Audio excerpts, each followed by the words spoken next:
To New York Focus Cafe. I'm your host, Tarishi Shuler. Thank you for being here, wherever you are, in your home, in your living room, in your car, watching via Zoom. It's a pleasure. I'm here coming to you live here for a tribute to Black fathers, an event of spoken word. Father's work in words, brought to you by the Real Dads Network in conjunction with New York Focus Cafe. And all these poets about to hear are going to be wonderful. They're awesome. I can't wait to introduce each and one of these brilliant, talented, beautiful human beings to this mic, and all in tribute of real fathers. So, no further ado, let's get on with the show. Usually, no one likes to go first, so I'm going to do a poem to kind of break the ice, get everything started. This is brand new, fresh off the ink. No title, but hope you enjoy it.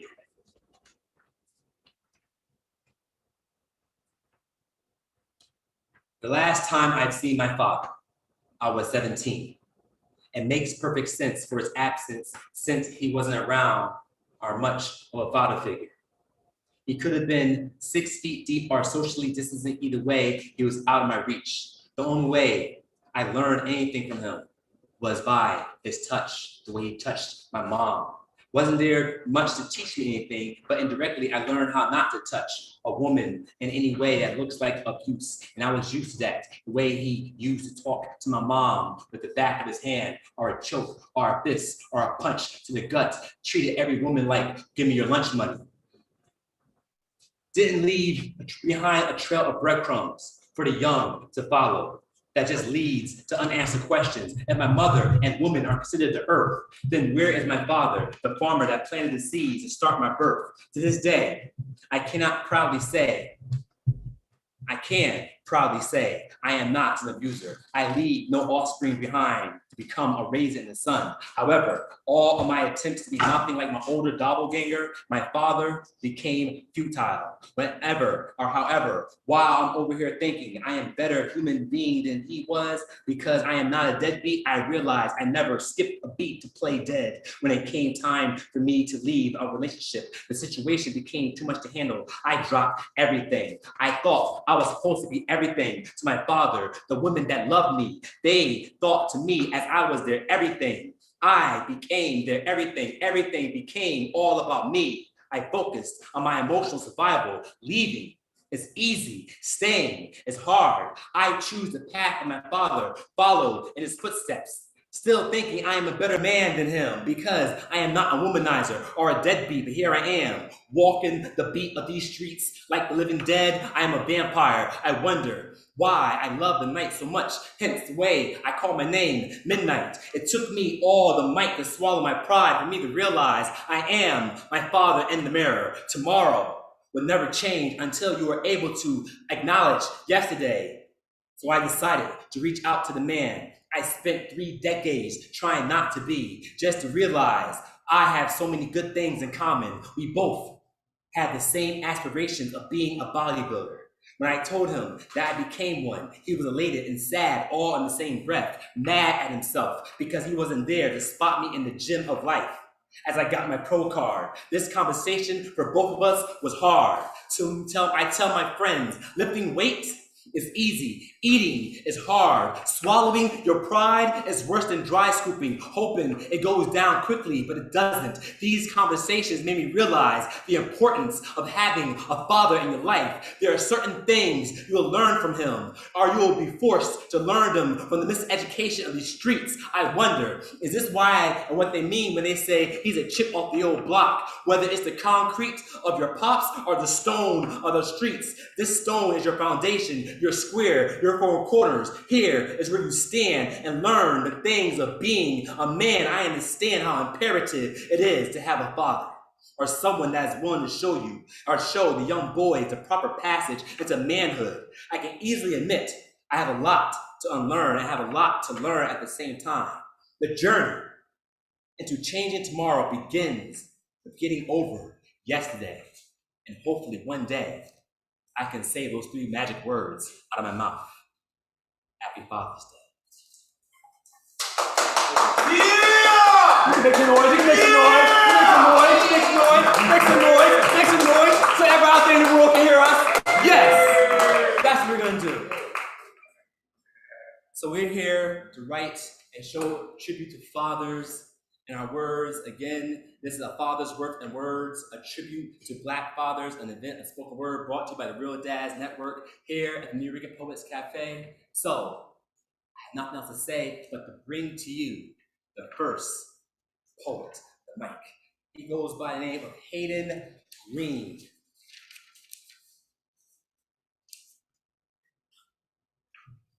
I'm gonna pass me the bios, please. Cool.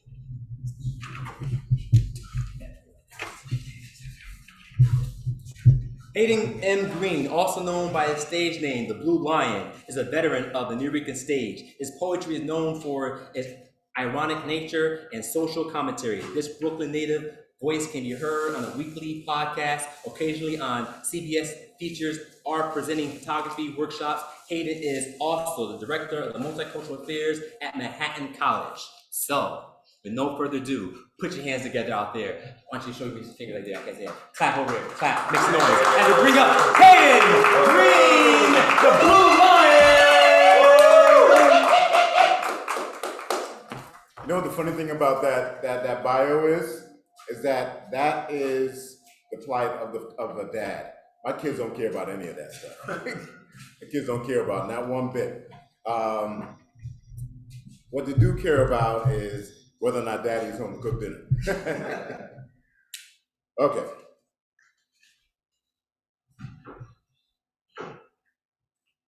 Click.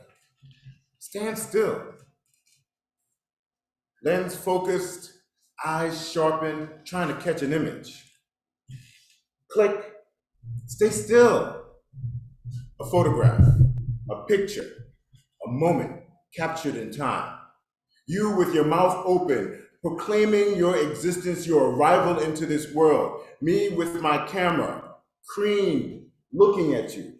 My camera has always been focused on you since you were here, since your birth, trying to stop time, trying to capture a moment, to freeze your progress so I can savor those moments just a little bit longer. Click. It's your first steps, and our heart is in our mouth as you careen past our living room furniture. Click. It's your first dance with me on my shoes, my brand new shoes. Click. It's your first day at school, and I'm a proud papa with my wife crying like a banshee over my shoulder, like she had lost her child forever. Click. School plays. School plays. Click. Learning to ride a bicycle, and I watch you exchange your trepidation for a newfound freedom, and I don't know whether to be scared or happy for you. Click. Boys. Boys. I have always had a camera in front of you because the clicks are constantly going off in my mind, knowing that those moments keep on coming like a river flowing through my hands. And I try to use my camera to stop them so that I can hold on to them as they go by, fleeting, knowing that if I just blink, I may miss a moment and they will come fast and furious. Click. You start high school. And you realize that the decisions that you make in this period will affect the rest of your life. Click. You're getting ready for prom. And I hope that the ritualistic loss of your innocence will not scar you for life. Click. You start college. The best time of your life. Click. Men. Click. Women. Click. Weddings. And the one moment that every father looks forward to, walking his little girl down the aisle. Click. Life renewed. My camera will get old and need to be replaced. The photographs will yellow and the edges will curl up. The grays in my beard will get even more numerous. But my camera will continue to love you. It has to. It's just an extension of its owner, your father. A man who wakes every morning to see your beauty explode onto the world with a heart full of joy. You see, I love you, daughter. Click.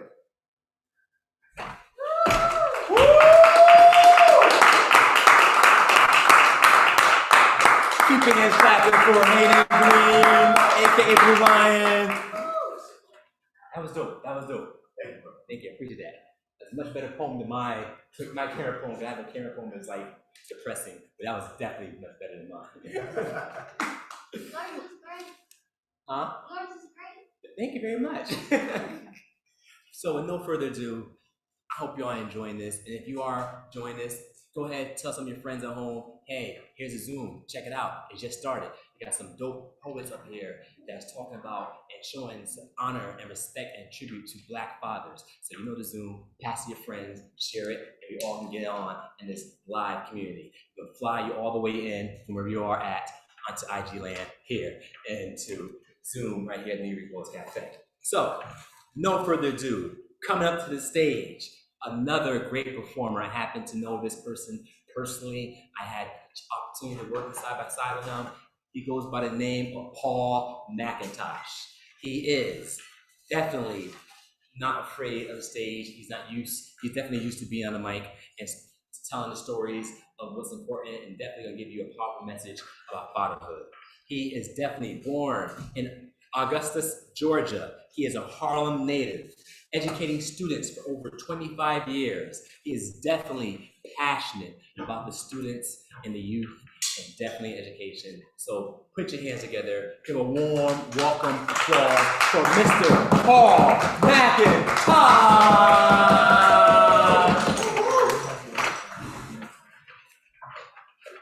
I dedicate this moment to Kraal, Yosef, Binyamin, Saadia, and the brothers and sisters of this world. If you faint in the day of adversity, your strength being small, if you hold back from rescuing those taken away to death, those who go staggering to the slaughter, if you say, look, we did not know this, does not he who weighs the heart perceive it? Does not he who keeps watch over your soul know it? And will he not pay according to your deeds? Akai Gurley was a father. Andrew Brown was a father. Dante Wright was a father. Oscar Grant was a father. Philando Castile was a father. Eric Garner was a father. Sean Reed was a father. Patrick Dorisman was a father. Sean Bell was a father. Eric Salgado sat in his car when he was shot with his pregnant girlfriend. He was a father. Osman Zango was a father. James Byrd, chained by his ankles to the back of a pickup truck, dragged to his death. He was a father.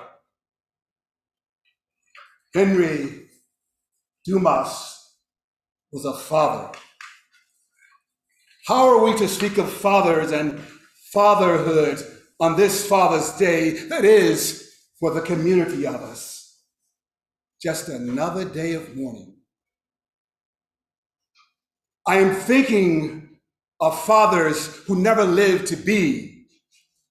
I am thinking of fathers who never lived to be. I am thinking of fathers who never learned to be.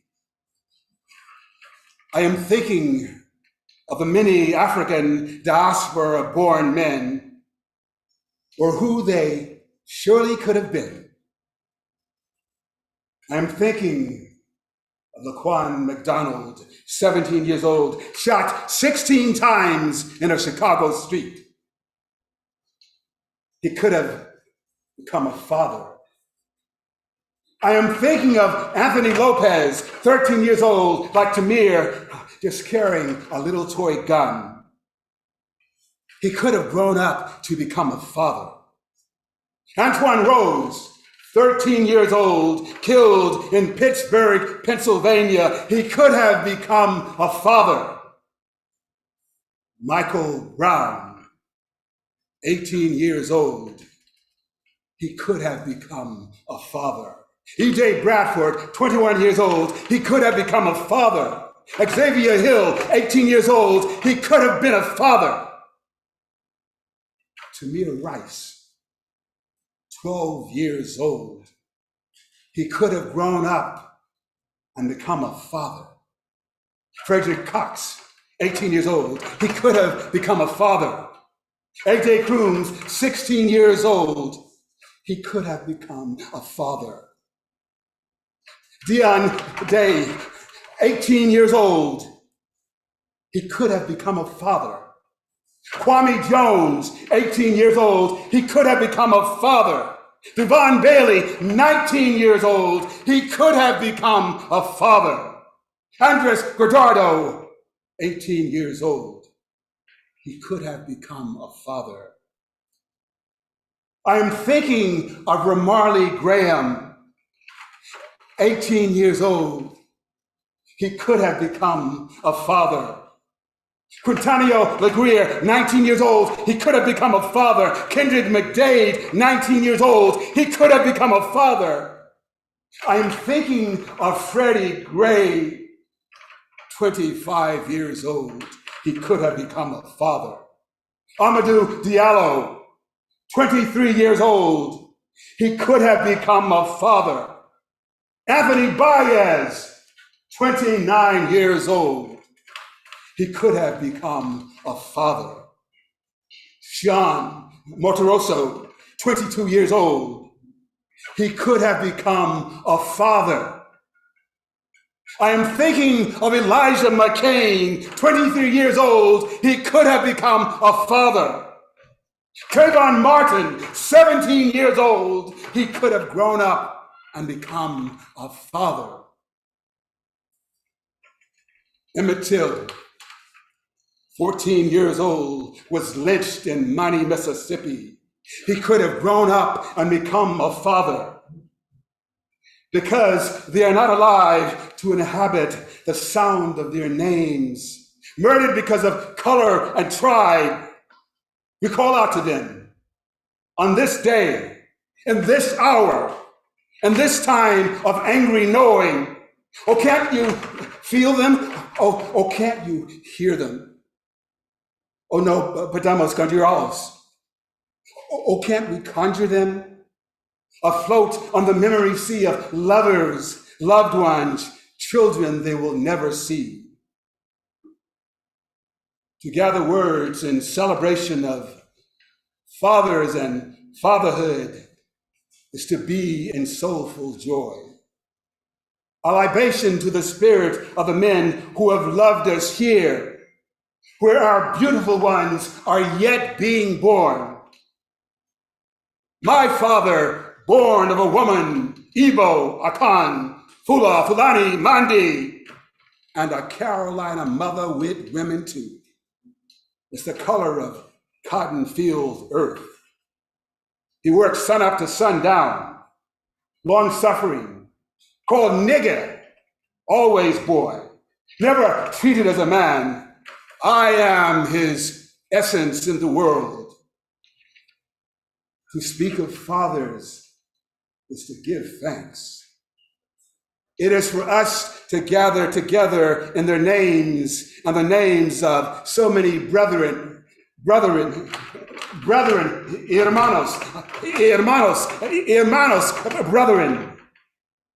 who were fathers, who could have been fathers to be, because always, always they have tried to kill us off. It is necessary that we do this, that this calling out be done for our nappy hair, beautiful ones, yet unborn, despite all that is, who may grow up to be a Medgar, a Mumia, even a W.E.B. Du Bois, a Robeson, an Ali, a Malcolm, a Martin Luther King, the everyman father that we all know. We speak of fathers. We speak of fatherhood. We tell the world que amamos, amamos, amamos, that we love, that we love, that we love. We tell the world that to be a father is a coming into grace. To be a black father is honrar la creación. Is to honor creation, to honor our being, to honor the first men, fathers walking across the African savannah, the fathers who were shackled in the hold of slave ships, the fathers who suffered the bullwhip days. It is to honor Lumumba, Nkrumah, Biko, and Mandela, Malcolm, and Martin.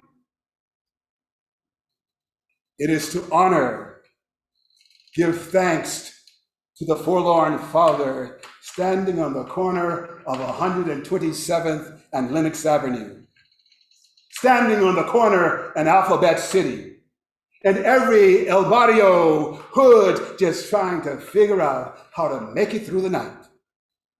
The fathers who keep on pushing, and especially the anonymous fathers, the no-name fathers, the fathers who never, never, never, never give up.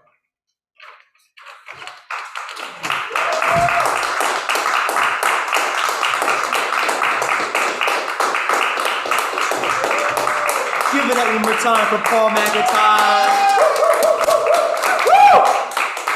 I told you, every single human being that's going to hit this stage is going to definitely move you. So, this is like a really, really dope time to be here, especially everything going on. We want to show love and honor and tribute to all the Black men, our fathers, whether you have children or not. You're being a good example of what it is to be a father. So, with no further ado, let's bring on another amazing human being, artistic poet. She goes by the name of Tahani Salah. Yeah, I be clever there. Woo! A performer, poet, and activist based in Brooklyn, New York. Brooklyn! With a bloodline to Palestine. She is a graduate of Columbia University. 2007 New York Poets Cafe Slam team member. Ooh, a former professor of curriculum and development at the CUNY Graduate Center. Tahani is passionate about peace and activism and carries into the classroom as an educator, showing how life creates art and using it as a tool of expression. No further ado. Are you ready? Y'all ready? Well, now I'm actually talking to some technical y'all see. So I know y'all ready. I'm ready. I'm here. Tahani Salah.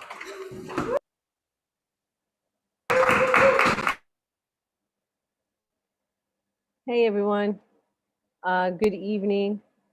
Just want to make sure everybody can hear me. Yeah, thank you all so much for this invitation. I don't know how to follow that poem. That just is unbelievable and carries so much strength. Thank you for honoring and giving space to all of those fallen and alive, all those kings and queens. So thank you so much. That was a very powerful piece. Yeah, my name is Tahani. I have a bloodline to Palestine, born and raised in Brooklyn, New York, between Brooklyn and New Jersey. And you might hear a little rambunctious 4-year-old running around screaming and yelling and might jump on here and read the poem with me, but I won't take up too much of your time. This is my poem.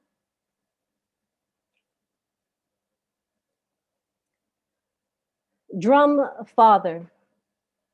Tonight, we are about breaking walls and building bridges, testimony to the strings holding my father's lessons. Thank you for teaching me the difference between a war and a battle, disingenuine heartbeats and honesty. Your voice will forever carry tune in my ears. I will hear you. I will walk to your drum, Father, to the pitter-patter loving lifeline of a heart my father taught me who I am and where I am going. He says it took his sons to make him grow, but his daughters to dawn on him to make a difference in this world. You are not vulnerable. You are not weak. You will walk with the sun in your hips and God on your tongue. You will carry pride in a small purse to be handed out in small doses, the way he taught me. He is what I call strength. There is a saying that men hold honor in their chin. Father, there is no worry in your walk, no shiver in your steps, no quiver in your steps, and nor shall there be. I am your honor. Father, do not worry. He will walk with his face to the stars. He will be there. He will walk side by side. And if there ever be a time in question, I will shapeshift, slingshot my way into your heart and heal you. For you, I hope I never find myself tripping down the cobble steps of your spine. You say, be brave blindly in bliss, for bashful beginnings take a back seat. This war, this battle you have taught me can only be fought by struggle and hope. And sometimes people have to forget that they're alive, have to find the embers, learning how to reburn under the hearts, find themselves falling off the bridges of Brooklyn to be caught by the hands of history. We will tell your stories, the stories that were meant to be told, where those lines of lineage really lay.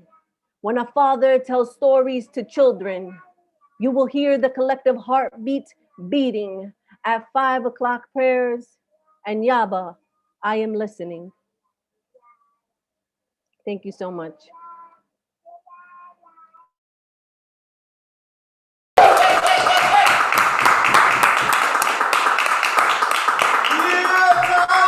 Tahani!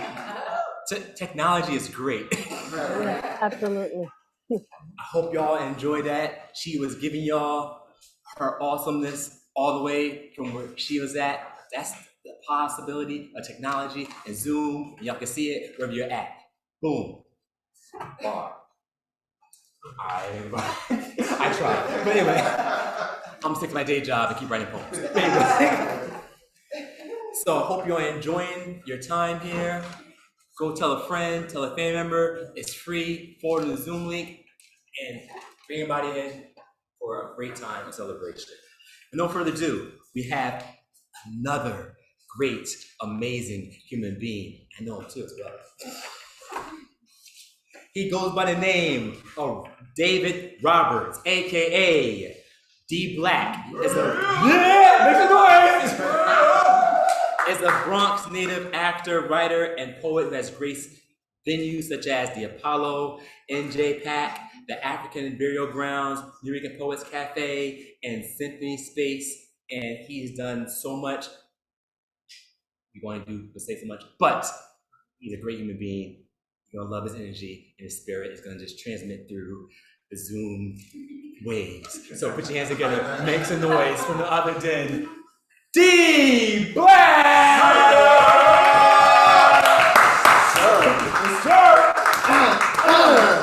That's brethren right there. That's brethren.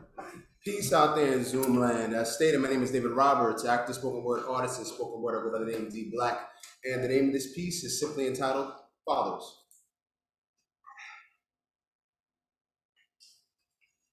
Fathers. Present or not present, you are still important. Impotent, they try to make you when they lock you up in cages. Wolverine, tiger claws, they fear the sharpness you pack it. Drinking beers, Smoking Lucy's, you try to rise above their madness. Business suits can't contain the greatness of your presence. Fully shaven, mustache, beard, you come in variations. Changing diapers, changing light bulbs, your work is never done. You can't retire from being a father. This job don't come with no pension. But that smile of another you, that walk you helped create, makes it all worth it, a masterpiece, thanks to your pain. Whether teaching the birds and the bees or masculinity, you provide the balanced point of view to what mothers provide to we. You are the first teacher. You are the first bricklayer. You are the breadwinner. You are the first offender. God wouldn't give you what you couldn't handle, so please, go ahead, change your work schedule so you can pick him up from school. Transform your back into a mini mattress so she doesn't have to sleepwalk to the bedroom. Go ahead, correct his behavior and warn him about his friends and show her how to spot a frog from a true Prince Charming. Go ahead, teach him how to shit. He ain't dead. And will you please remind her that learning how to drive is not just a man thing? Go ahead, show him how to change that tire. And how crying is okay. And show her how her real beauty is in her personality. Yeah, men can learn how to cook too. Show him how to defend himself. And teach her how to save that dollar. Always look towards the future. Let them see the love that you show their mother. So that way they have a blueprint. And yeah, relationships have their cloudy days, but you get stronger as you get through. Rise and be the father that you are, the one that they're afraid of, the father that gives nothing less when his children need his love. Be the foundation of the family, strength inside the home. Kings, queens have been waiting for you. It's time to reclaim your throne. Peace to all the fathers out there.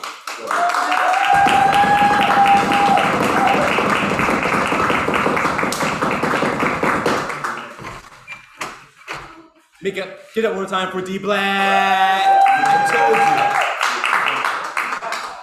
told you. Another amazing human being. So, this next individual, oh my goodness. I just feel this human's positive vibes all the way a million miles from right there. It's like beaming like the sun, which is 93 point something million miles per Earth. Don't ask me how I know that. My brain just filled a whole bunch of facts. But anyway, so coming up to the stage, if I mess up names, you have every right to correct me. McDonald. McDonald, star making turn on her show Stopping Blind audition on the hit NBC TV show The Voice. Drew worldwide attention in 2006. It was the kind of monumentous debut she had been preparing for her whole entire life, winning 3rd place for the season. Her career was fast track to success. Singing since the age of 12, McDonald attended the New York City's Harlem School for the Arts. After school on the weekends, she studied music, acting, dance, opera, jazz, vocals to further cultivate her unique and righteous, robust voice. McDonald hit musical singles such as Head Up High, If I Don't Love You, and Broken Wings have garnered social media buzz. In April 2008, she offered her second book, The Little Girl with the Big Voice. Y'all in for a super, super duper treat. So, put your hands together, come to jazz hands, give me your energy, new technology. Coming up to the stage, McDonald.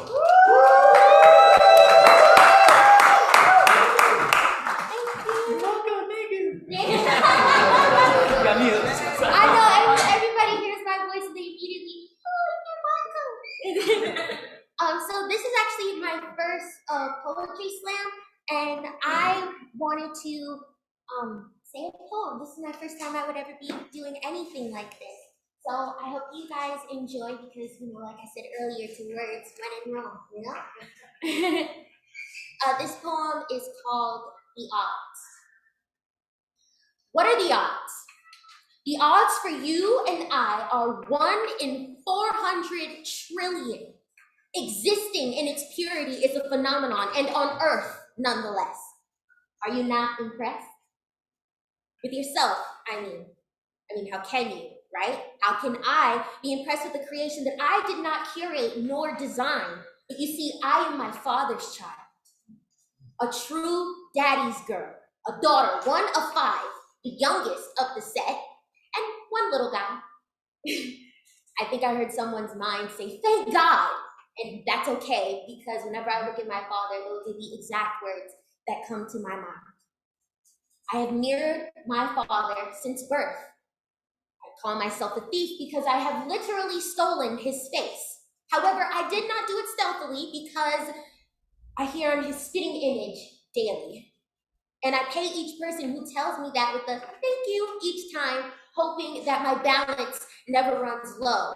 But I know he will catch me when I fall, yet 1 in 4 children do not have that luxury at all. A faulty odd, I will say, because my mother was that 1 in 4. My sister was that 1 in 4. My father was that 1 in 4. Still, they decided their presence was too rare to pass up. So I got lucky. I got to watch my father's habits and call them my own. My daddy doesn't like to wear shoes outside, so I don't like to wear shoes outside. My daddy likes sushi and spicy foods, so I inhale sushi and spicy foods. My daddy likes track suits and sneakers, so that's what I want to wear to church instead of a dress. He instills in me confidence and beauty.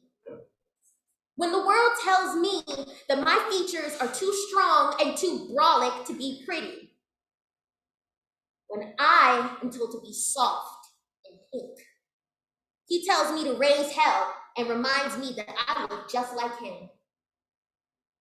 If my daddy is resilient, then I am resilient. If my daddy loves his thick, coarse hair, then I will pick out my hair to reach above the stratosphere. If my father has named me to resemble diligence, then I will change the world 1 word at a time, and I look to him. Seeing him smirk with approval is like a hug in the tundra that immediately makes the snow melt away. I can feel his care for me when I fall down, and he tells me it's okay. It builds character, dust yourself off. I seep into his hug, but for a moment I get really nervous because I watched the news for a little too long today. And another person who looks just like my daddy is shot. It's always another black man shot on, another black man shot by, another African-American male shot after, not another father shot, another son killed, another educator, doctor, husband, human, butchered by our society. What are the odds of surviving as a black man in America? 1 in 1,000. And those are only the odds that we can see for ourselves that are documented. We both watch the war on Black lives. I turn to my father, my life general, and heed his instructions like the beast of a soldier he trained me to be. Get ready, little one, the odds are stacked against you, but I will help you break through them. I gear up with my father's strength. I protect the heart that he gave me on my sleeve, tighten my faith around my collarbone, and sprint full speed into the life that my father helped me make. So, what are the odds? For us, it's 1 in 400 trillion. Being in America, 44.1 million. Surviving in America is 1 in 1,000. Being absent as a father is 1 in 4. Being my father, 1 in 1. My black daddy makes the world go round despite being pulled in reverse. He is success against all odds. And if my daddy is success, then I am his success story. Thank you so much.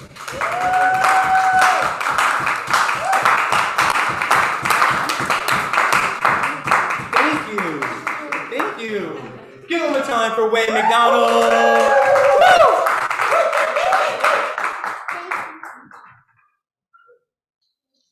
Oh my goodness. I wasn't expecting all that. I told you. Was that?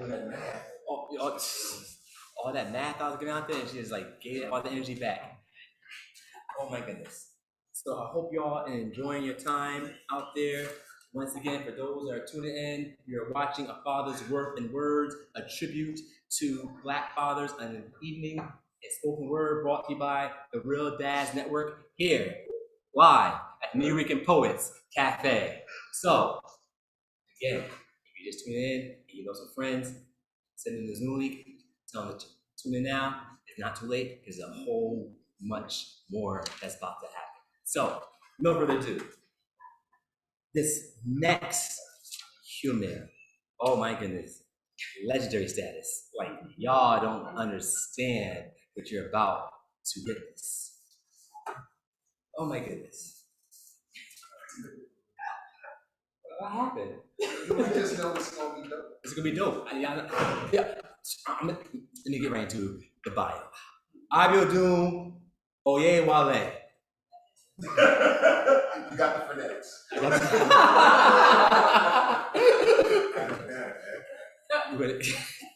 Is a poet, author, teacher, and a founding member of the American music and spoken word group The Last Poets, which laid the groundwork for the emergence of hip hop. During the course of his 50-year career and long affiliation with The Last Poets, Abiodun is one of several poets credited for liberating American poetry and creating open, vocal, spontaneous, energetic, uncensored, vernacular verse that paved the way for spoken word and hip hop. He has dedicated his craft to retroacting the perils of poverty, racism, and uplifting his people. Abiodun continues to write almost every day and travels around the world performing poetry, teaching workshops, and giving lectures on poetry, history, and politics. Also, what is not in his bio, Abiodun used to have these open mic sessions at his house every Sunday, and it would be like a dope thing. It's like you write a passage to the poet. You like try to find, where's he at? You go to Abiodun's house and get a whole bunch of, every other Sunday, there's somebody different there. His son's be in the kitchen making salmon croquettes. If you had a chance to experience those salmon croquettes, you were blessed. But right now, he's not doing it. Right now, the open mic at his house is now virtual. And he's told me like there's like poets from all over the world chiming in, Brazil. It's just like a dope thing. But he said the open mic live session will be starting sometime in July. So I can't wait to be back there to spit some poems in his living room. It's like spitting a poem in Abiodun's living room. It's like dope. And get some salmon croquettes. All right, I talked enough. Y'all need to witness this legendary poet in the flesh. No further ado, put your hands together, make some noise for Abiodun!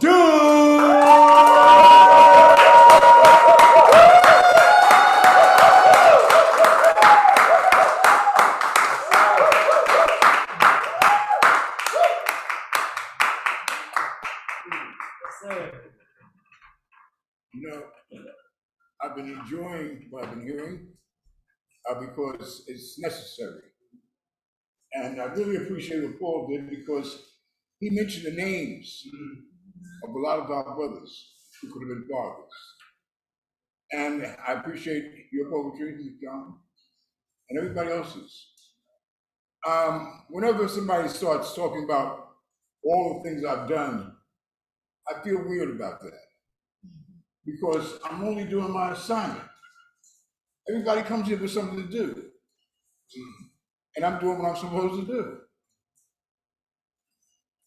I don't think it's a big deal. I can't fix your toilet. You need that every day, don't you?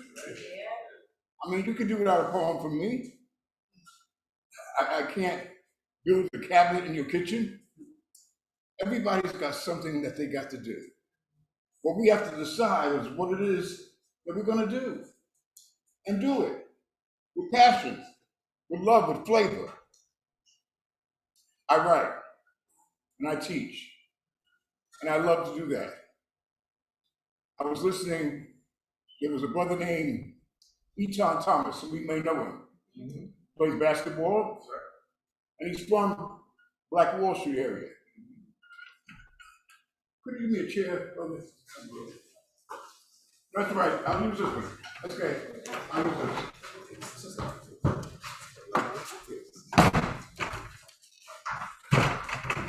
I'm gonna get comfortable. So, the last boss had a gig down in Greenwood, which is the area in Tulsa, Oklahoma. And I'm a basketball fanatic. So I watch all the games. And I see this big kid as a center for Syracuse's basketball team. And I see him in the audience with everybody else. It was a crowded situation. And I recognize Eton. At the end of our performance, he actually, his mother had him by the hand like he was a little kid. He's on about 6'10", about 250. And his mother was bringing him up to the stage. I want my son to meet a real poet. I said, well, I want to meet your son. Because I'm a real baller. I love basketball.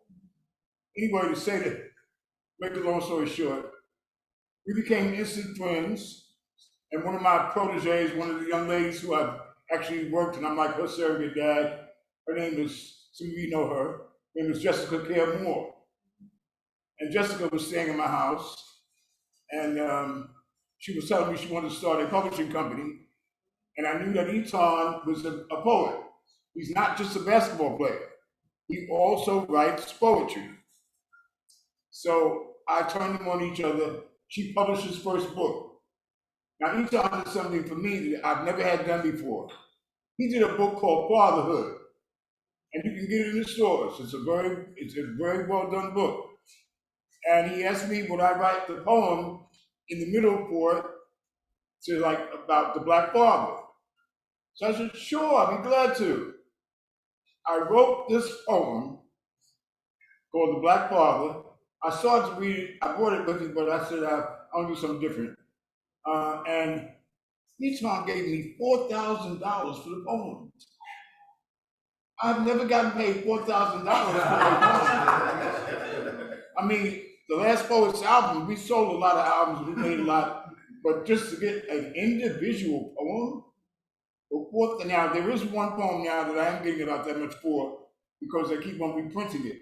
And it's called Another Mountain. You'll never hear me recite it. You never hear me do it. It's not a poem to be recited necessarily, but it's so, I guess, poetic friendly. It's been published in 18 different countries. So every time somebody wants to reprint it, they send me a form, and I fill it out, and I just keep raising the price. So it's got, but anyway, Eton is a beautiful brother, and he did a beautiful book called Fatherhood, talking about the fathers of many of the basketball stars. You know, like Kareem Abdul-Jabbar's father, how he influenced him, and so forth. What you're doing here with this Real Dads Network is very, very vital. I can't tell you how important it is. Black men have been catching hell. We don't get no love in many ways. I mean, and you know, it's embarrassing. We got brothers who want to be sisters because they get loved like that. I hate to say that, but I got 23 X chromosomes, so half of me is a female. But I ain't shopping at Victoria's Secret for my shit. I respect the woman, and I do not see being a woman. That's a mockery of a woman. That's not praising her. Women need to be praised and loved, and that energy that we have in us that's of a woman needs to give us the compassion and the sensitivity that's going to make us a better man. That's what that's about. It's not really a big rocket scientist situation. We're here to love and be loved.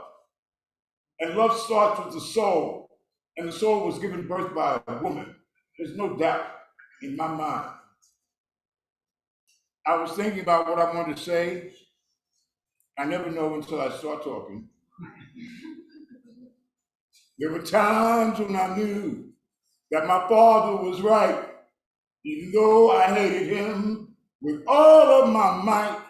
He used to be so mean, he was never happy it seemed, and made me work so hard I never had time to dream. Daddy Joe, you taught me things I needed to know, how to be strong and take a blow and never let your weakness show. I remember the day I wanted to run away because life was something I could not feel. You see, nobody cared, life was unfair, and work was the only thing that was real. But my mother said, son, when your work is all done, you can go to a show with your friends, but do your work well, because your father can tell, and he'll make you do the whole thing over again. Daddy Joe, you taught me things I needed to know, how to be strong, yeah, and take a blow, and never let your weakness show. Whoa, Daddy Joe, you taught me things I needed to know, how to be strong, yeah, and take a blow, and never let your weakness show. Now, when I got grown, was living on my own, I thought I would have a good time, but things were so hard, and I couldn't stand that sort of job, and peace was something I could not find. But as time moved on, and I got strong, I remember what my father had said. Even though he was gone, his ways weren't all wrong, and his words will never ever be dead. Y'all can join me now. Daddy Joe, you taught me things I needed to know, how to be strong, yeah, and take a blow, and never let your weakness show. Whoa, Daddy Joe, you taught me things I needed to know, how to be strong, yeah, take a blow, and never ever let your weakness show.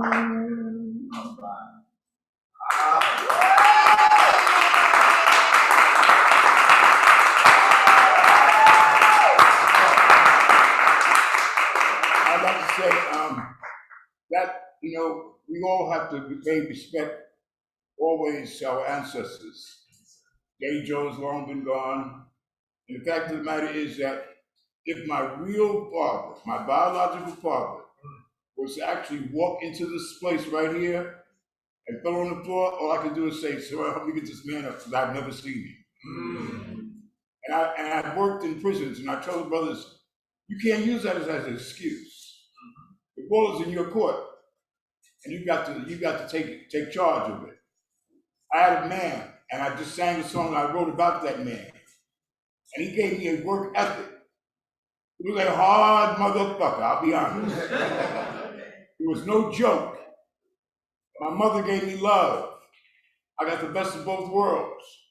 I got the love unconditionally and work unconditionally. But I learned from that work, I cannot sleep at 6 o'clock because my father had a rule. If you're gonna be in this house, everybody better be up at 5:30. I had a friend that tried to save me one summer, and I said, after 2 days, he said, I saw him packing. I said, John, what you doing? He says, man, I can't handle this. You gotta be up at 5:30, then we went from a potato farm and pick. Man, you work too hard. I want to live in the projects like a lot of my friends. They didn't have to do, they had no work to do. I was raised in Queens, New York. We had chickens and rabbits at my house.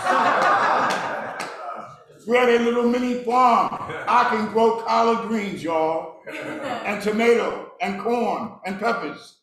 There's nothing I can build anything. I can make cabinets, yeah, and I know how to do a plumbing job in a damn bathroom. I have many skills because of that mean man that raised me. And I had to write a song about him to make it clear that he gave me all the strength that I would need to be a man in a world that was not going to be very friendly.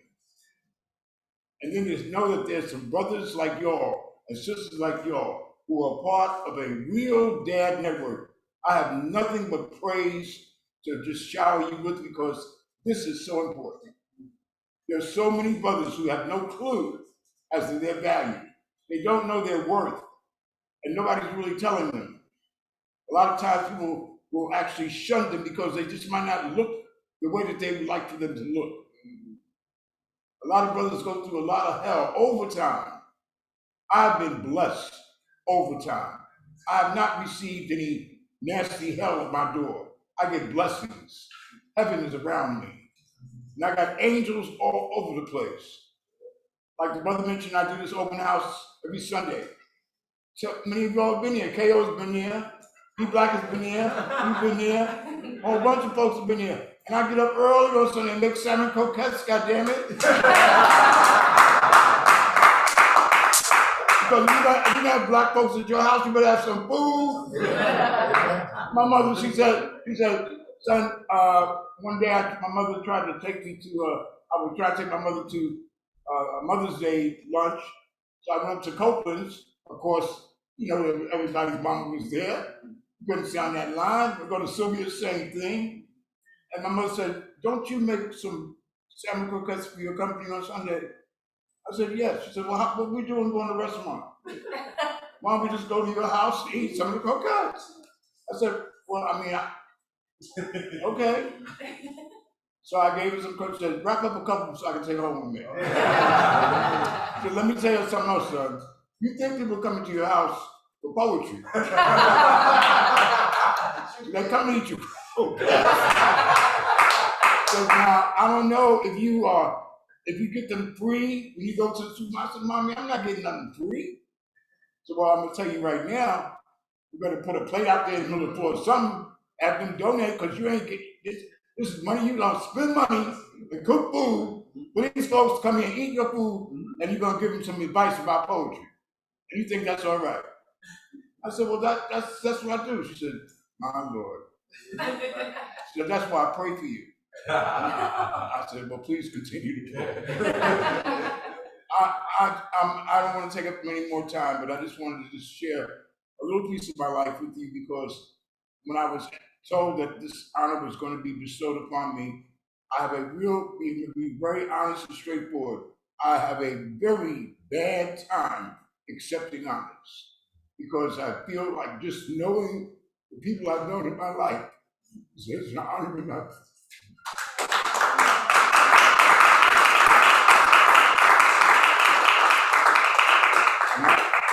And I've been very, very blessed. So thank you for listening. Thank you for being here. Thank you for sharing. And it's, as they say, it's not about the quantity, it's about the quality. Yes, sir.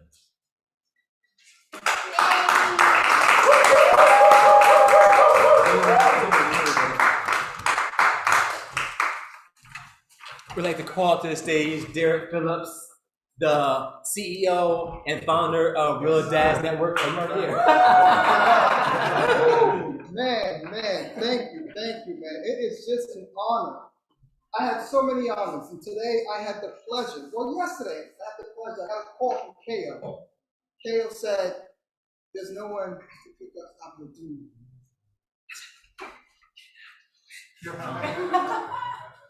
And I had the pleasure of picking him up today and being in the car, driving him here. That was one of the greatest honors in my life, to spend that time with you. Yes, sir. And just getting the lessons and just being in your presence meant a lot to me. And then I was starting to tear because you said something. You said, what you're doing with Real Dads Network really means something. That meant a lot. It meant the world to me, coming from someone like you, who has been an activist for over 50 years, who has been a leader in the field, who has led us and paved the way for us. To hear that from you meant the world to me. And I just want to thank you. That meant so much to me. I won't be too much, I'm trying to hold it in, but it really meant a lot to me coming from you. So in recognition of our Lifetime Activist Award, In recognition of your extraordinary activism, exceptional leadership, and over 50 years of inspiring others to use their voices to create social change. My brother, thank you for everything you have done to uplift us all.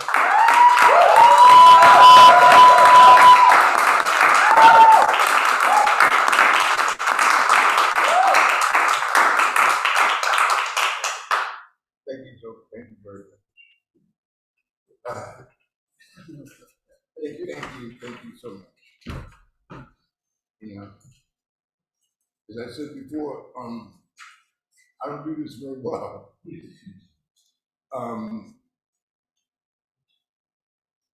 It's nice to get flowers while you can smell them. So and I appreciate this. And I have to find some space in my house on the wall somewhere for it to go.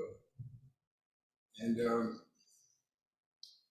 all I can say is that we got work to do, y'all. We got a lot of work to do. And it can be done. Please, everybody, remember who we are, where we came from. We did not come from failures. We did not come from deadbeats. We did not come from anybody that cannot get the job done. As I was telling brother on our way up here, when America brought us here on those slave ships, that was the first taste of civilization that they'd ever known. They brought civilization here when they brought us here, calling us jungle bunnies and stuff like that. And we showed them how to wash themselves and feed themselves.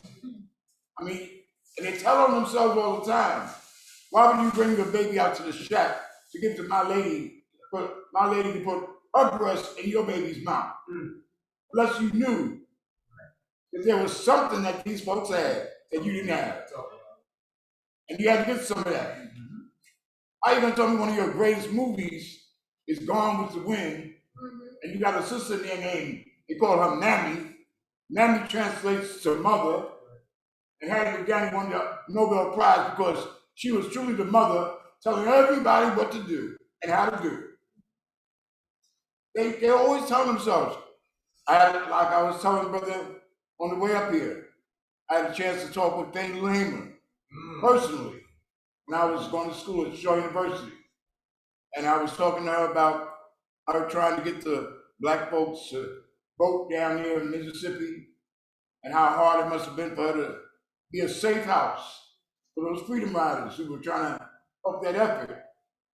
And she was saying that, but actually I said to her, I said, I guess you did a lot of cooking. She said, I did no cooking. She said, I don't cook, honey. My husband does the cooking. Because I'm an organizer. And she meant that. And I said, well, did the Klan bother you? She said, oh yeah, they bothered us. They come by and shoot up the house. They knew I had the kids in my house. Said, but I knew they're gonna come back a second time. I get my gun out and shoot right back. And that's when I realized that she was not like Martin Luther King. Because I was thinking that she was about love and saying we shall overcome. No, she wasn't down with that. I said, you know what? White people are horrible. They got to be exterminated. And I'm gonna leave you with what she told me, and I told her brother in the car. Danny was in touch with him. I remember it was an early morning meeting, because I get up very early thanks to my father. And I was at the school early. And she gets up early too.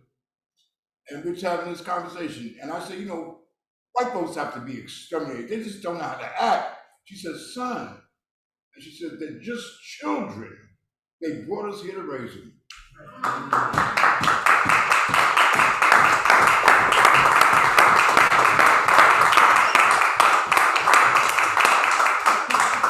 Keep your hands clapping for Abiodun.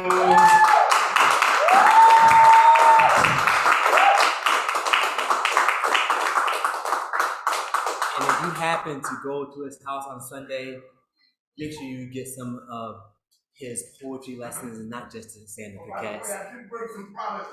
Those that are interested, a couple of old album and a new one. I have a new book out too. Yes. So, I told you, you're in for a treat. It just keeps getting better and better and better. So, with this next amazing human being coming to the stage, he goes by the name of Kraal, Kayo. Oh, pause. Rewind. Do that. We have another treat for you. Coming back to the stage. Give your hands a nice, warm, long, energetic applause for McDonald. Okay, so Don't apologize. I won't take up too much of the time. I'm gonna just sing a verse and a chorus, but I might need y'all's help. I know y'all can keep rhythm because we just had that amazing example. So I'm gonna sing "Freedom" by Beyonce and Kendrick Lamar. So yeah, just a verse and a chorus of it. If you guys can help me keep the beat, so.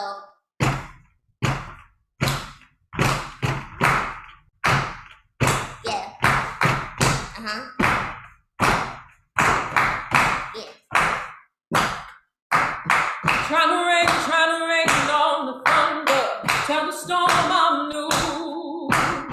I'm a walk, I'm a march on the regular. Painting white flags blue. Lord forgive me, I'll be running blind and true.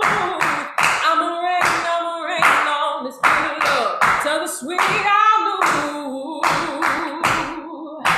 I'm telling these tears don't fall away. Oh, may the last one burn into flames. Freedom, I can't move. Freedom, cut me loose, yeah. Freedom, where are you? 'Cause I need freedom too. I break chains all by myself. Won't let my freedom rot in hell. Hey, I'ma keep running 'cause a winner don't quit on themselves.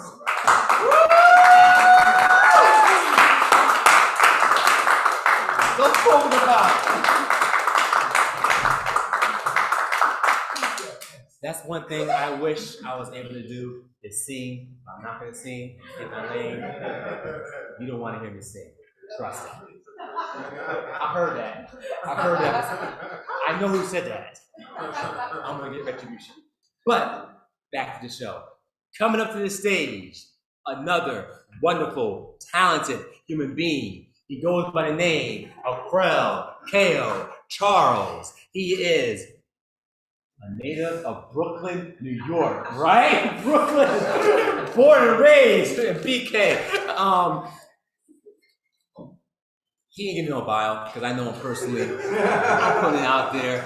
He's a Def Jam poet. He is a New York Grand Slam champion. He performed at the Times Square ball drop. He is the CEO of Generation Verve. He brought to you wonderful plays like The Male Ego, Her Story, and soon coming up, can I say it? No, I won't say it. Shh, top secret. But there's some stuff coming up pretty soon in the works. I want to say it. No, come on, right? No, I won't say it. So, but if he gives me okay, I'll say it after he comes on stage. Put your hands together. Make some noise. Oh, by the way, every year, last year we would go to this college for a poetry tour. We always have this argument about where we're gonna go eat, and then we always stop at, what's it, Cracker Barrel? Cracker Barrel, yeah. He loves a Cracker Barrel, but I vetoed the Cracker Barrel thing, and now we go to IHOP. Put your hands together for a great, dope, personal friend of mine, Kayo!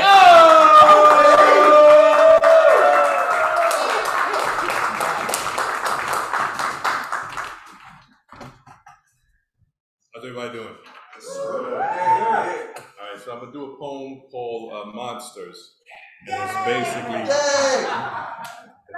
don't get too excited. It could be, I gotta remember it. And it's about explaining the realities of the world to my daughter. All right.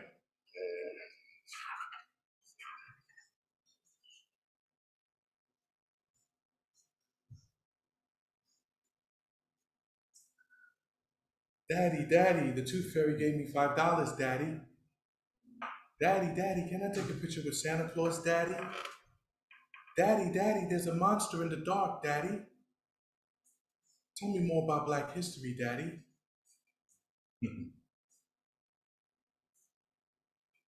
See, I promised my baby girl that I would never tell her no lies, no disguises.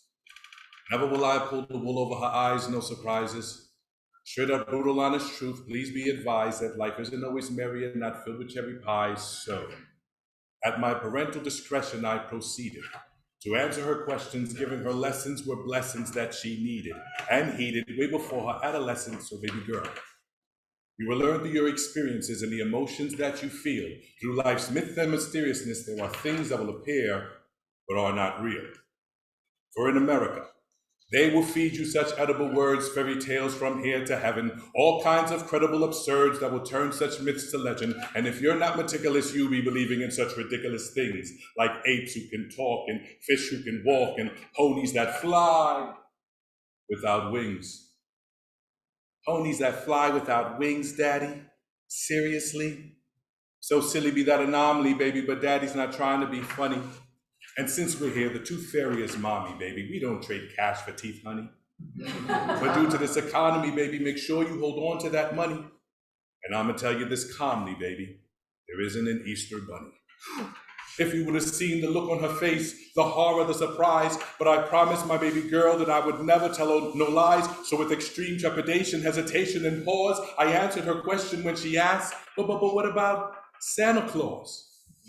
Baby, are we to believe in a white-bearded Santa who traveled to 1 billion homes around the world in one night? I mean, could he even make it to Atlanta? We must be prepared to say this story is engineered. I mean, honey, have we ever seen a flying reindeer? Without wings, Daddy. Yes, baby, without wings. And after all that was said and done that night, I was quite confident she got the gist. But that night she screamed she saw monsters in the dark as if there were gorillas in the mist. I thought since we spoke of what was not real, she would have added monsters to the list. No need to be afraid of the dark, my love. Monsters don't exist. And she felt safe.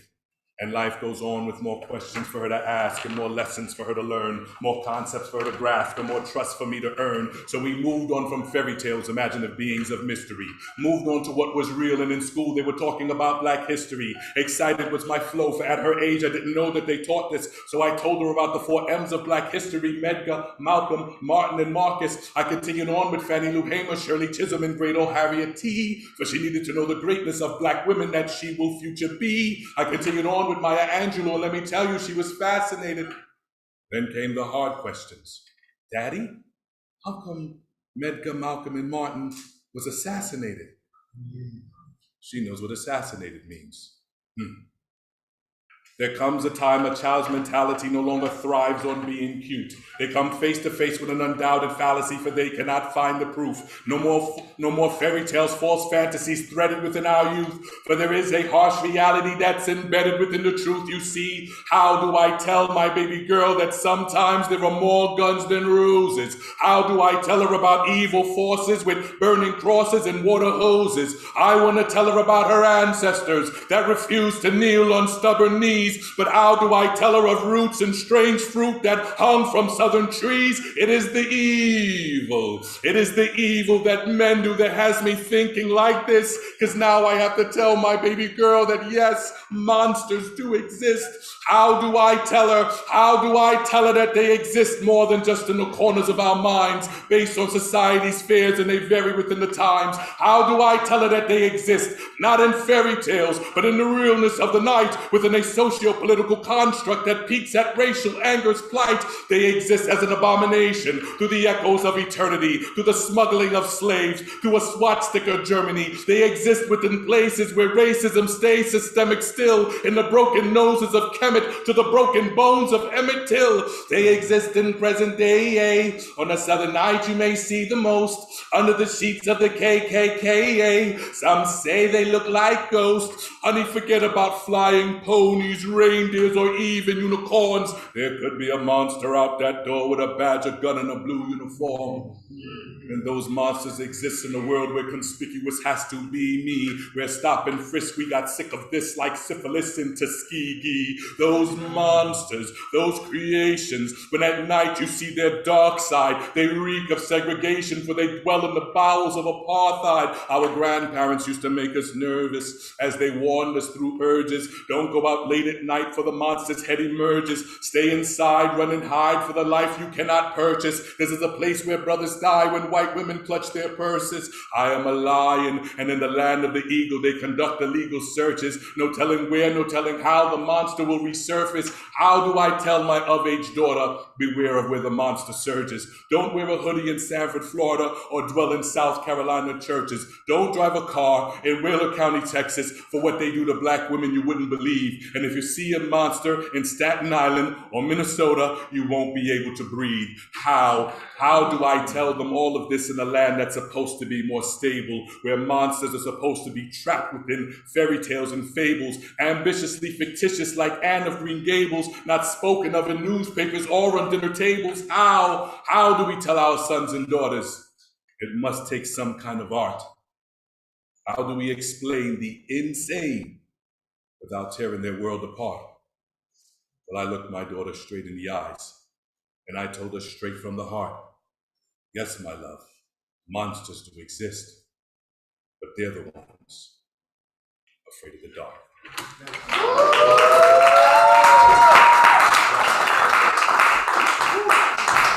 Give it one more time for Kayo. So this is why I'm happy I went first, because I want to follow all this heat. Yeah. Fun fact. So Kayo is the CEO of Generation Verb, and he runs workshops throughout New York City. I happened to be one of the teachers, I think, 2 summers ago? No, sometime 2 years ago, or a year ago. Anyway, he came into one of my classrooms, and me and the students were like battling. So we had a poetry slam against me and Kayo.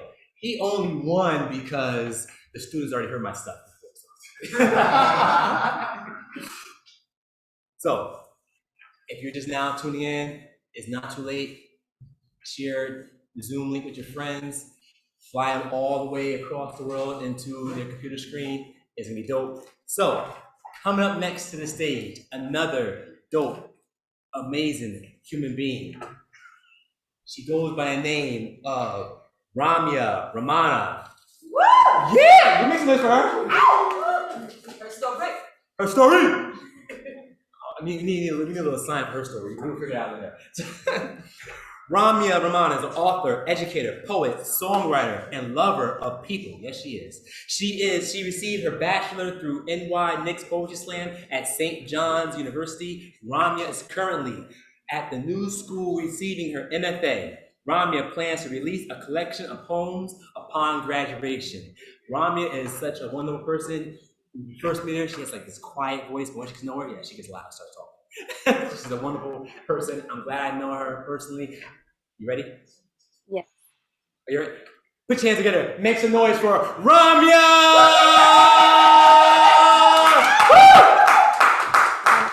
Thank you, Tarishi. First of all, I'm super honored to be here. I've known Kayo for a few years now, but that was the first time I've ever seen him perform. So I'm just still kind of like taking it all in right now. I'm super honored to be here. And this poem is called His Stillness, and it's after Sharon Olds.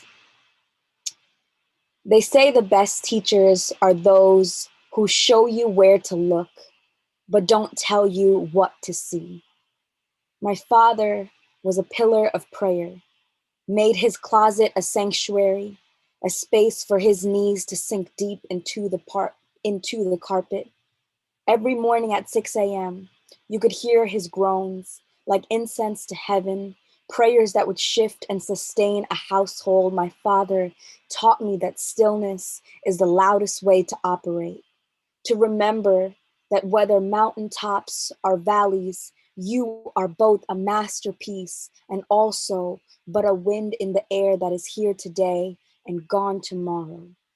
I remember at 14, arms drenched in slits, mind dressed in thoughts of its own goneness, my father sent me an army of angels to pour joy like an alabaster jar over me. He would give me the last of his just so I could have the first of mine. My father always used to say, why not? Daddy, do you think I could be the next president? Why not? Daddy, do you think I could be the fastest runner in the world? Why not? Daddy, do you think I could be the tooth fairy myself? Why not? Why not rolled off his tongue like an anthem, like there was no option but limitlessness, a dreamer instilling dreams into another. My father was a faith sower, a gold miner, a pillar of praises. If I told my dad I wanted an orange, he'd buy me 2 bags of them. Abundance is what he always lived by, even when the situations required scarcity. The oldest of 4, only son, expectations of a provider. He came to the States when he was 18 years old, was homeless and slept on Greyhounds to Chicago when he couldn't afford a room at the YMCA. He came from houses built with hay and cow maneuver, rejected all the ways that were paid for him, including a corporate job and a dream, just so he could find one of his own to believe in. My father was a freedom fighter, a dreamer, a believer. My father taught me to look at the sky so that I could learn and teach myself how to move the clouds. Thank you so much.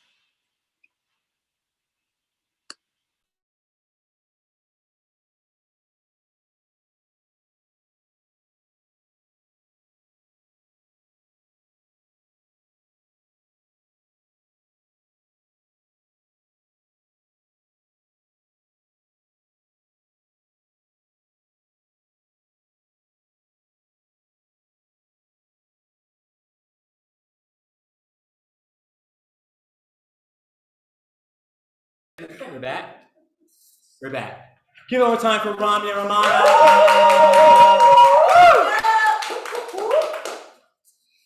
So, we are almost to the end, but it's going to be more and more dopeness. I promise you, I can't wait until the final poet. It's going to be lit. So, come up to the stage, another great performer. He goes by the name of Advocate of Wordz. You make some noise. Woo! Advocate of Wordz is an award-winning performing poet, certified bred of mythical creations, and an educator who teaches his students how to talk their way out of detention. I like that. I wish I had that teacher when I was in school. He is a resident artist out of the New Rican Poets Cafe, where he hosts the Monday night open mic online and is the poet in residency at Bank Street School for Children. His work has been featured, covered by the LA Times, CNN, Univision, PBS, and more. Yo, I told you, y'all in for a treat. Y'all getting this all for free. Put your hands together, make some noise. We're all wearing the same shoes. Advocate of Wordz! We're taking the sneakers.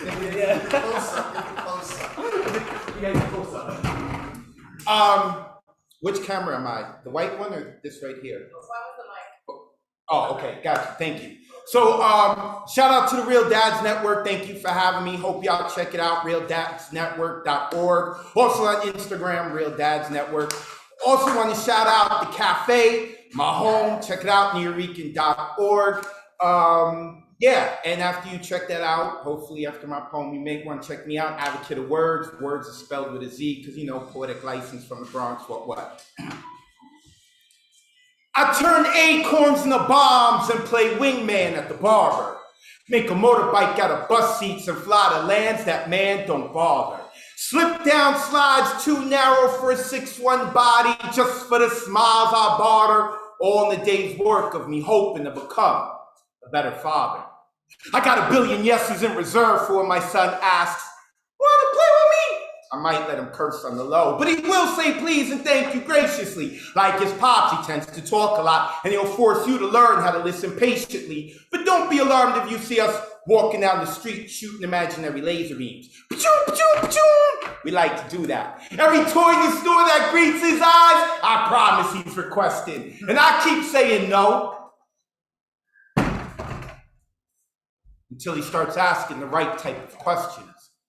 Because I can't always be there to be an immediate intervention. So even in between the Millennium Falcon and Death Star, I sneak in a lesson. I'll be damned if that next Lego set is built by I. Let him throw a tantrum and huff and puff and sit and cry. Let him hold his breath, even put his own finger in his eye. I purchase side item, I'll make him earn it, and after he throws his fit, he'll try. May he learn that people only truly support those who are doing for themselves, and we are all just one lost privilege away from living in a hell. So carry a big stick, but don't knock others' hearts off their shelves. Morals emit rings and karma hears all told bells. Now, I don't know how anyone on the internet sees the role of a parent.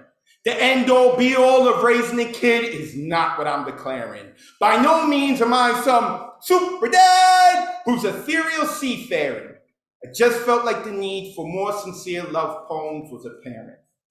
It's taken a child to make adult me feel self-conscious. Put me on a stage anywhere in the world, even on Zoom, and I promise you I'm thinking, I got this. I can have slang sound proper, make malleable out of the obnoxious, but being charged to be the father of heaven's favor comes with no manual I can stick in my back pocket. I show bravery when scared and hide a moon of fear behind the marble of courage. Indeed, mini-me has given me more than just a proverbial purpose. Yo, someone better tell Advocate of Words that someone's dissecting the validity of his verbiage. Every word, every connotation, every action is being broken down like PETA at the circus. So, in closing, if my son wants to grow up and become a hippie who will cook and bake and griddle soy, or a Nuyorican poet, still unwilling to deal with his own complexes like a fickle Freud, the day he steps out from under my shadow will be one of bitter joy, because although he is destined to become a great man,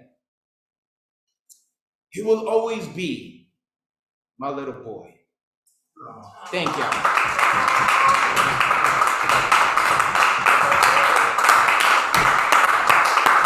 Give it up one more time for Advocate of Words. Y'all make some noise.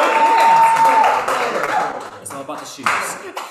So, hope y'all enjoy yourselves. I'm having a great time. I hope y'all out there having a great time.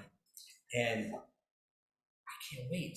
We have one more poet to bring to this stage. Oh my goodness, it's gonna be awesome. So, again, tell a friend about the Real Dads Network. Go online, realdadsnetwork.org, newrican.com, newrican.org, yeah, newricanpoetscafe.org. Yeah. So, coming up to the stage, wonderful human being, great person, gives me headaches when I'm trying to direct.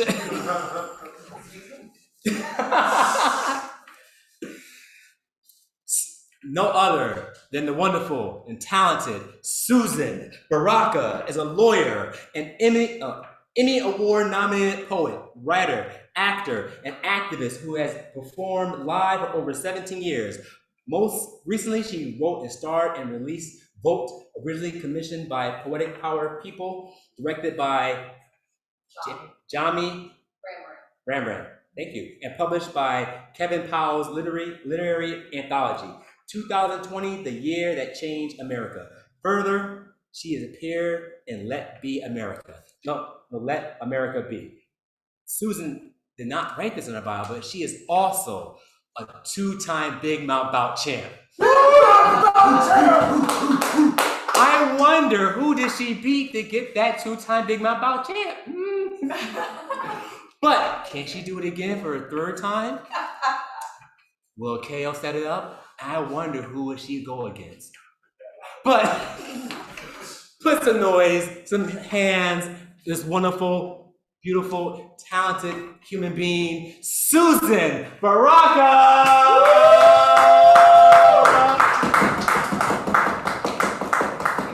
You're welcome. It is such a privilege and an honor to be here tonight and to, be able to pay tribute to Abiodun. My father, Hatha Baraka, first brought me to his house 20 years ago for a Sunday salon, and it was magical. It was absolutely magical. Made some of the best friends I've ever had in my life, including I'll Be Back, who I love and adore, and I'm just super, super grateful. My father is a Black man in America. And what does that even mean?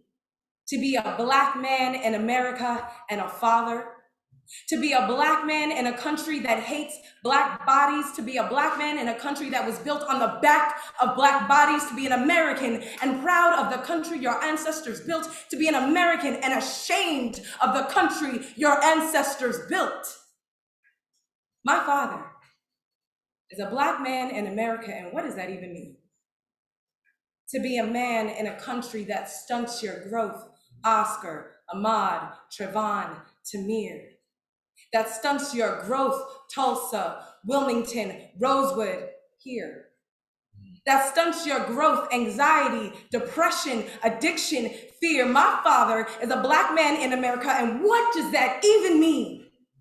They say good fathers try to give their children the world, but I think Black fathers must know the world ain't shit to give. They say good fathers try to give their children everything, but I think you can't give something if you've only been given nothing to live. So I get it, Dad.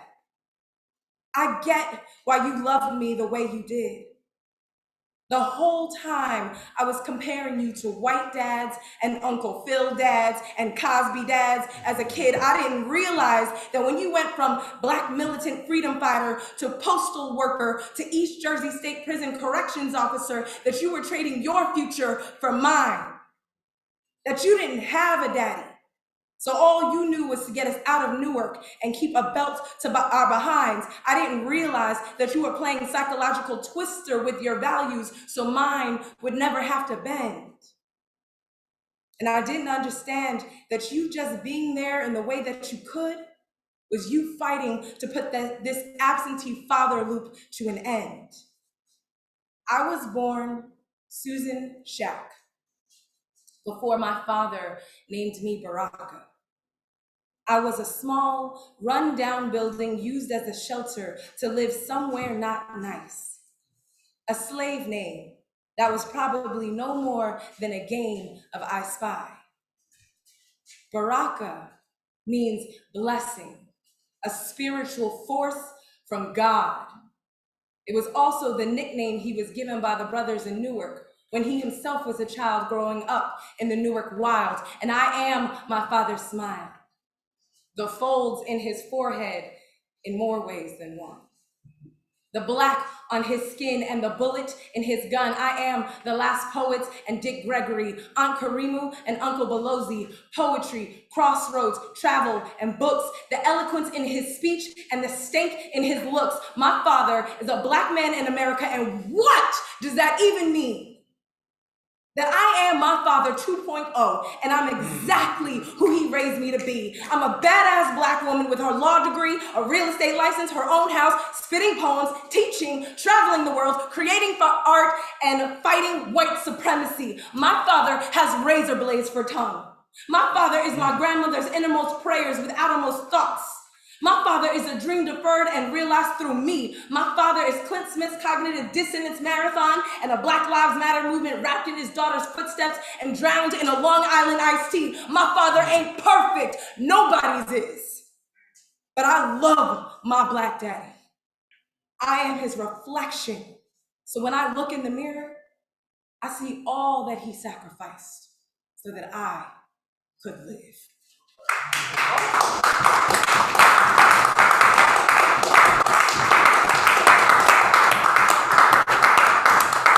Give it one more time for Suzen Baraka. Damn. That one was lit.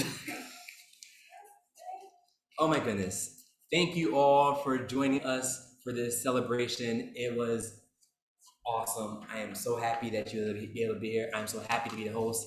I would like to thank the Real Dads Network, New Rican Poets Cafe. Y'all make noise. The Real Dads Network, the New Rican Poets Cafe, Kraal Charles Media, all the artists that hit the stage and performed tonight. I'm gonna go down the list because they're wonderful. Hayden Greene, you keep making noise. Paul McIntosh, Tahani Salah, D Black, McDonald, Abiodun, Kraal Charles, Ramya, Advocate of Wordz, and Suzen, Baraka. Give it up for Midnight, our host. Shoot. So, if you want to support the Real Dads Network, it's easy. Go to therealdadsnetwork.org and donate and support. That's it, right there. So, I want to thank you all. And wait, isn't there a hike this Saturday? Yes. Yes. So, you want, huh? They're out. They can go to the website, get the information. You go to the website, realdadsnetwork.org, and you will find all the information about a hike that's going on this Saturday. There's an art show too. And there's a fatherhood exhibit tomorrow. And there's a fatherhood exhibit tomorrow. Virtual fatherhood exhibit. It's a virtual. It's going to be on the same website. Yes. See, we're making it easy for you. Making it so easy for you. RealDadsNetwork.org. Tomorrow is going to be a virtual fatherhood exhibit. This Saturday is going to be a hike. All the information is on their website. So again, thank you for joining us here at New Rican Poets Cafe. I'm your host, Tarishi Midnight Shuler. I want to leave you with this last message. Make sure you find love, and love keep you protected and safe. And to all the fathers out there, whether we know who you are, we appreciate the work you're doing. You are a blessing. Thank you. Take care. Good night.